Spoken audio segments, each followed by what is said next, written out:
Bienvenidos un día más a este programa Manantiales en el Desierto, un tiempo quizá difícil en esta crisis, muchas veces lo decimos, quizá personas deseando perder la vida o no teniendo ganas de vivirla, que más o menos es lo mismo. Sin embargo, en esa circunstancia, en ese panorama, queremos traer un poco de esperanza, un poco de agua, refrigerio, al menos espiritual. ¿Saben ustedes, si siguen este programa, que estamos tratando acerca de un tema muy interesante, cuál es estas cosas os he hablado para? Así dijo Jesús hasta en 3 ocasiones en el Evangelio de Juan. En la semana anterior estuvimos introduciendo un poco el tema y vimos cómo Jesús dijo en una parte del Evangelio de Juan, en el capítulo 15, dijo, estas cosas yo os he hablado para, y veíamos 3 aspectos que estudiaremos, que tengáis gozo, que tengáis paz, y que no tengáis tropiezo. Son 3 cosas muy importantes por cuanto vimos una interrelación con otro pasaje en el que nos dice en Romanos 14 y 17 que el reino de los cielos no es comida ni bebida, sino justicia, paz y gozo en el Espíritu.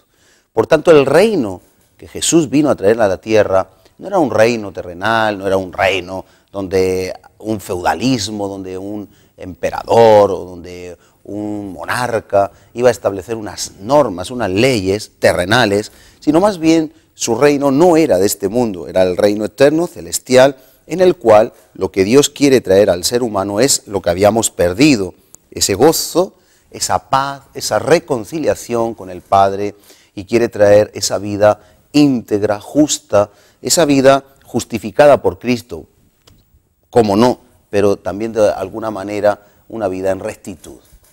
En estos parámetros, en este campo de combate en el que estamos viviendo, estuvimos hablando en Juan 15 algo muy importante.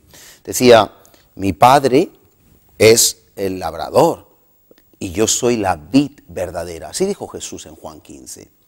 Luego, el Padre ha plantado algo aquí en la tierra, nos ha plantado a nosotros, le ha plantado a usted, pero el labrador, el encargado de guardar lo que Dios plantó es Jesucristo.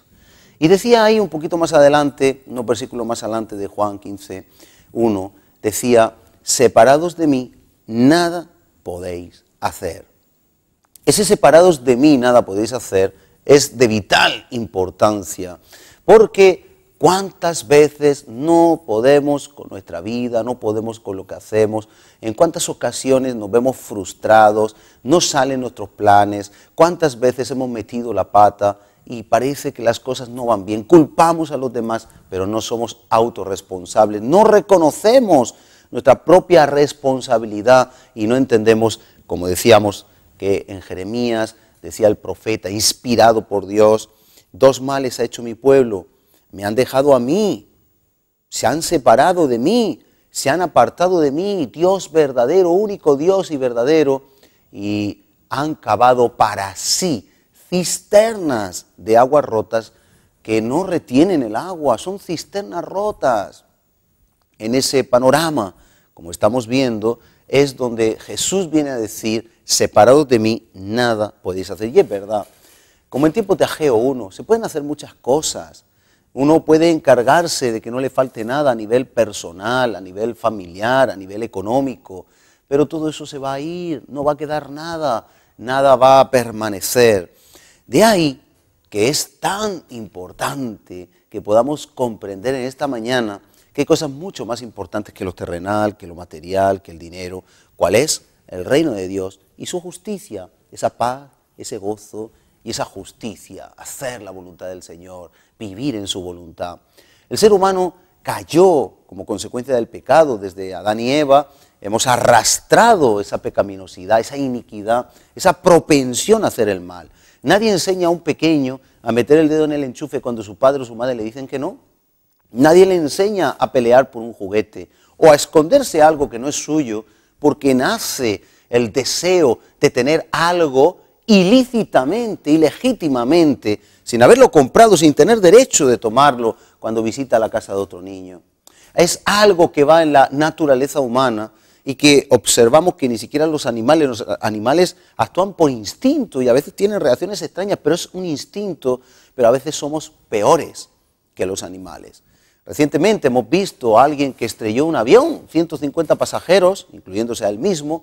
No se saben muy bien todavía las causas, pero parece que con una mente fría, con una conciencia totalmente cauterizada por el enemigo, obviamente, pero no solo quiso quitarse su vida, sino que arremetió contra los Alpes franceses y ahí quitó la vida de otras 149 personas totalmente inocentes.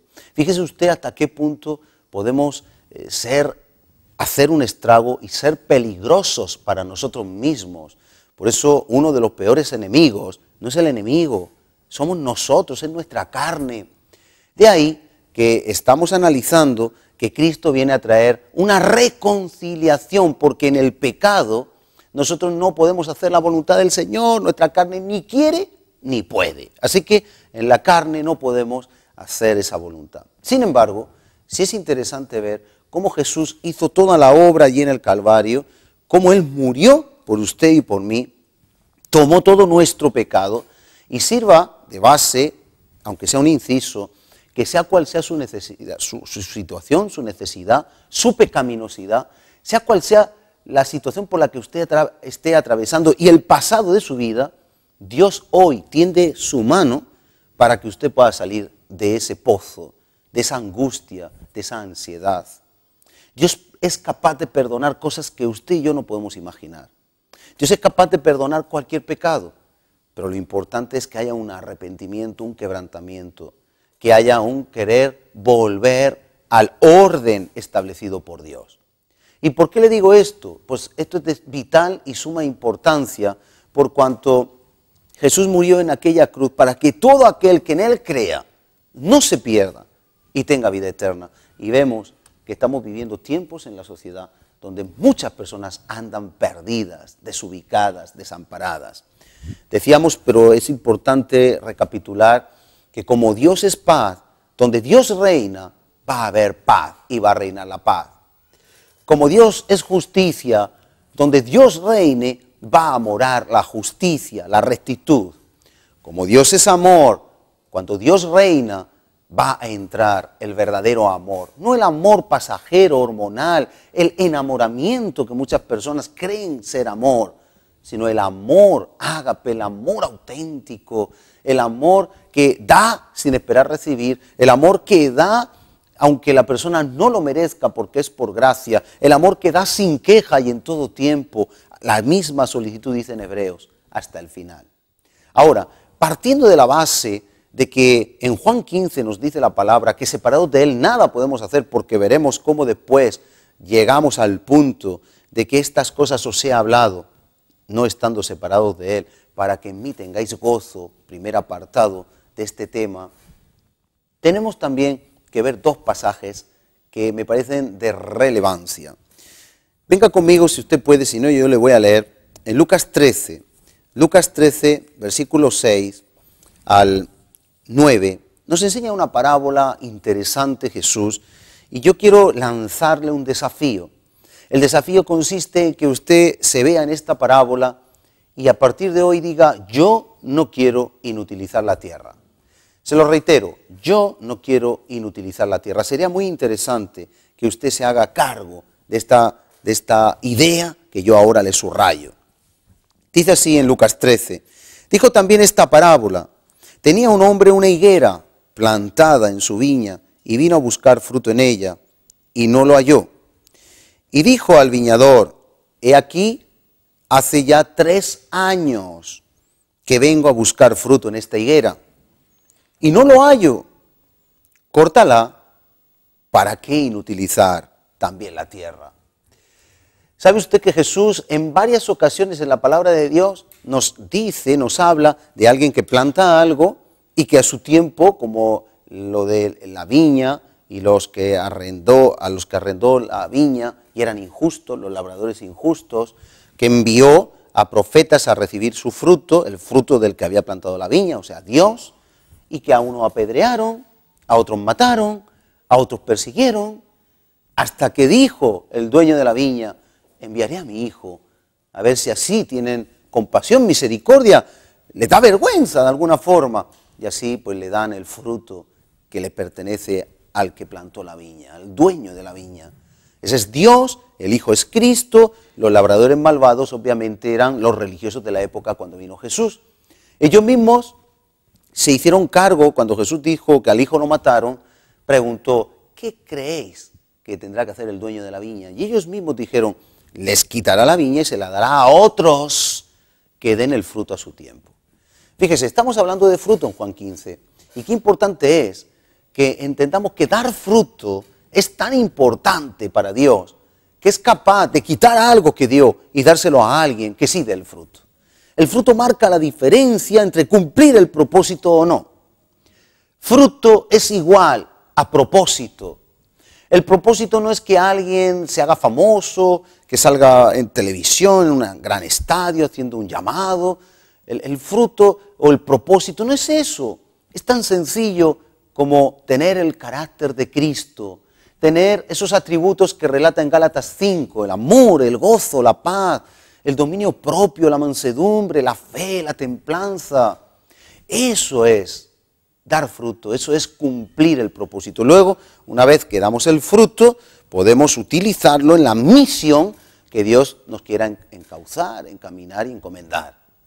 Pero no deja de ser importante, como estamos viendo en esta mañana, poder comprender, como estamos también meditando, que ese fruto se basa, como dice aquí, en que el Señor quiere trabajar con nosotros.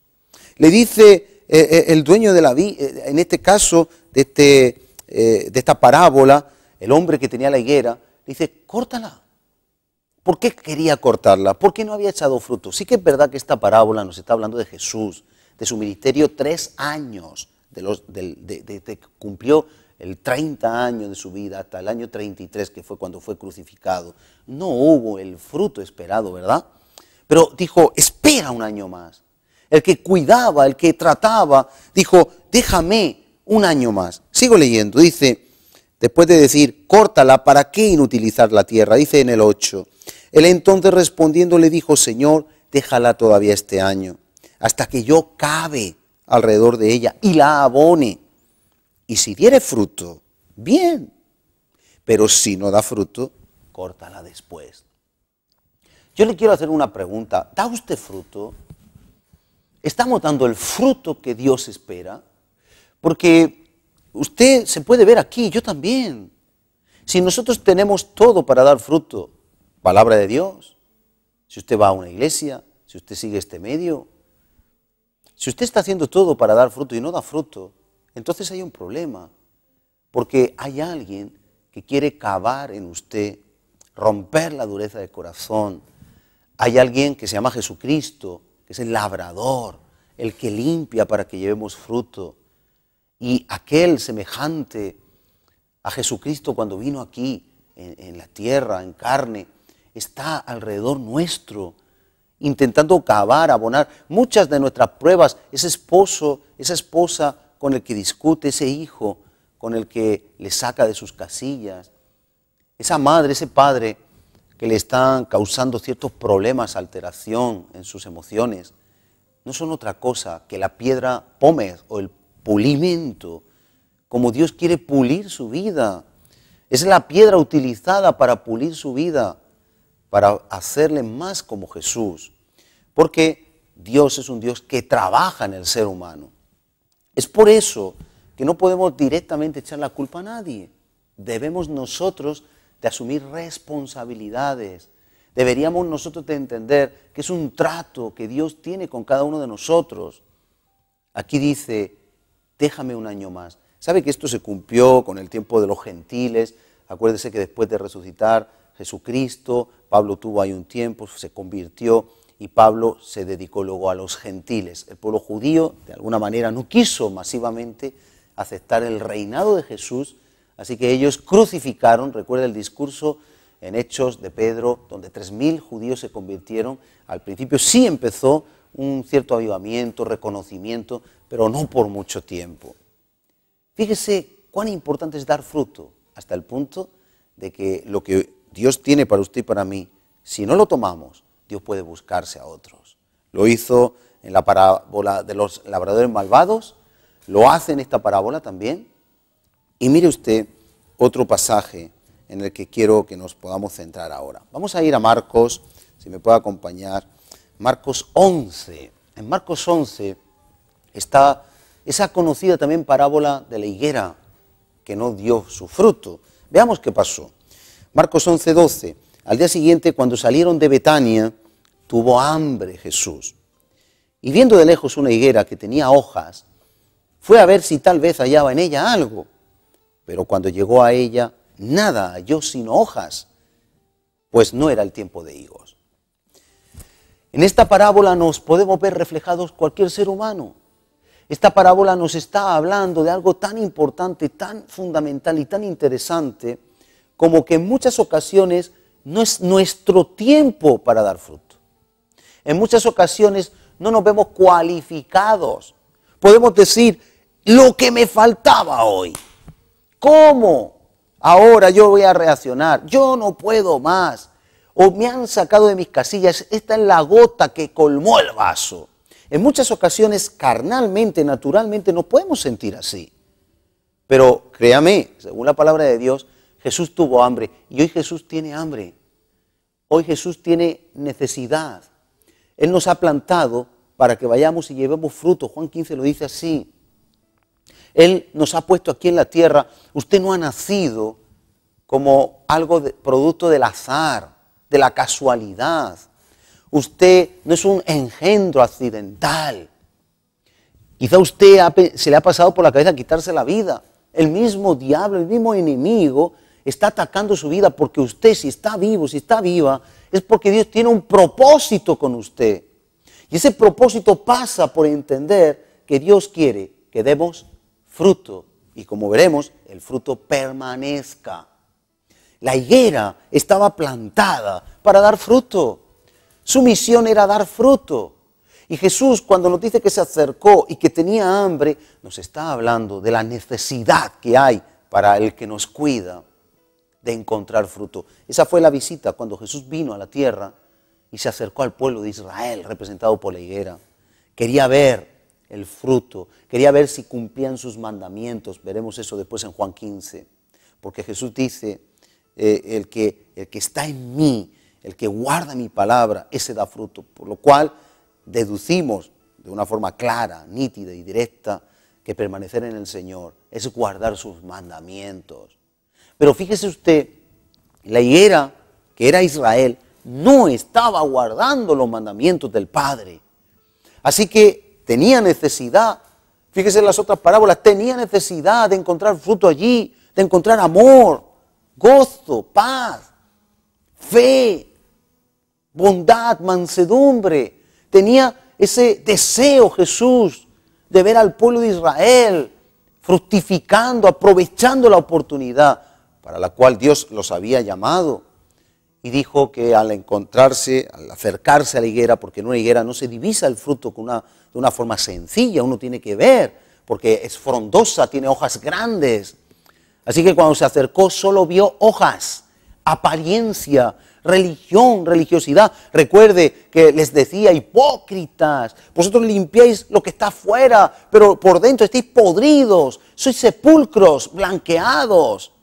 Y él les hablaba con dureza precisamente porque eran de pura apariencia. Y de este modo nosotros tenemos que aprender, no podemos ser así. El Señor quiere que usted pueda cambiar su vida y no inutilizar la tierra, y cuando digo la tierra, la oportunidad que Dios le ha dado para estar aquí. Usted si está vivo, si está viva, es porque Dios quiere que dé fruto. Dios está hambriento, deseoso, anhelante y expectante de ver fruto en usted. Pero ese fruto se basa, como dice en Juan 15, en algo muy importante que es guardar sus mandamientos, su palabra. Dice en Juan 15, versículo 8, en esto es glorificado mi Padre, en que llevéis mucho fruto y seáis así mis discípulos. Repito, en esto es glorificado mi Padre, en que llevéis mucho fruto y ese fruto hace que seamos sus discípulos. Así que el Padre está expectante y el Hijo es el encargado de limpiarnos. Pero mire el versículo 10 de Juan 15. Si guardareis mis mandamientos, permaneceréis en mi amor, o lo que es lo mismo, en Él. Permanecemos en Él, como nos decía anteriormente, permaneced en mí y yo en vosotros, porque el pámpano no puede llevar fruto por sí mismo si no permanece en la vid. Así que nosotros tenemos que permanecer en Él, y en Juan 10 nos dice que permanecemos en Él guardando sus mandamientos, de tal modo que permanecer en Él es guardar su palabra, y guardando su palabra podemos dar fruto. Somos un injerto, y cuando usted injerta algo en un árbol, solo fructificará si se injerta bien en el árbol. Estamos introduciendo el primer punto. Estas cosas os he hablado para que en mí tengáis gozo, pero creo que era necesario ver cómo, separados de Él, nada podemos hacer, y que usted reflexione hoy para que no inutilice ni un milímetro, ni un milisegundo de su vida en no dar fruto. No le dé al enemigo, ni a la vanidad, no le dé a la carne ningún derecho de los cuales Dios le ha delegado a usted una responsabilidad tan grande. Yo quiero que podamos orar en esta hora y que podamos pedirle al Señor, que sea cual sea la circunstancia que usted atraviesa, quizá ve que su vida tiene un sinsentido, un vacío, pero que Dios pueda llenarla de color, de aroma, de sabor y de una vida totalmente dando fruto, no hojas. Las hojas son apariencia, religión, el fruto es verdadera vida, porque estamos en Él. Padre, en el nombre de Jesús, así como Jesucristo se acercó a aquella higuera, vio mucha apariencia, muchas veces nosotros aparentamos orgullo, somos prepotentes, muchas veces nosotros vamos como que lo sabemos todo y no necesitamos nada. A veces apariencia de santidad, de religiosidad, como el joven rico cuando dijo: todo eso guardado de mi juventud, ¿qué más me falta? Señor, no podemos ser así. Tampoco como aquel fariseo que decía: ay Señor, no quiero ser como estos, yo diezmo, yo oro, yo ayuno. Tenemos que ser humildes, tenemos que ser mansos. Ayúdanos a estar en ti guardando tu palabra. Si guardamos tu palabra, la raíz está bien profunda para regar todo nuestro ser y poder fructificar. Es en ti, en tu palabra, en tu espíritu, en tus promesas, en tu fidelidad y en tu verdad que podemos triunfar. Yo clamo, yo oro por cada vida que está pasando un mal momento, una mala situación, un sinsentido, a personas que seguramente no saben qué dirección tomar, qué rumbo coger, qué decisión tienen en la bifurcación que tomar, izquierda o derecha, para que seas tú poniendo la carga en el corazón de que no hay culpables, sino autorresponsabilidad, de que ellos pongan su vida en ti, su mirada en ti, en guardar tu palabra, de tal modo que ellos puedan fructificar y por tanto glorificarte a ti. La consecuencia vendrá después, el gozo, la paz y la justicia. Gracias, Señor, que esto pueda ser vivido por nosotros para tu gloria, en el nombre de Jesús. Amén y amén. Espero que sea una pequeña siembra que seguirá después acerca de estos tres principios del reino de los cielos: justicia, paz y gozo, y que su vida pueda cambiar. Dios le bendiga y hasta el próximo programa. Un abrazo muy fuerte.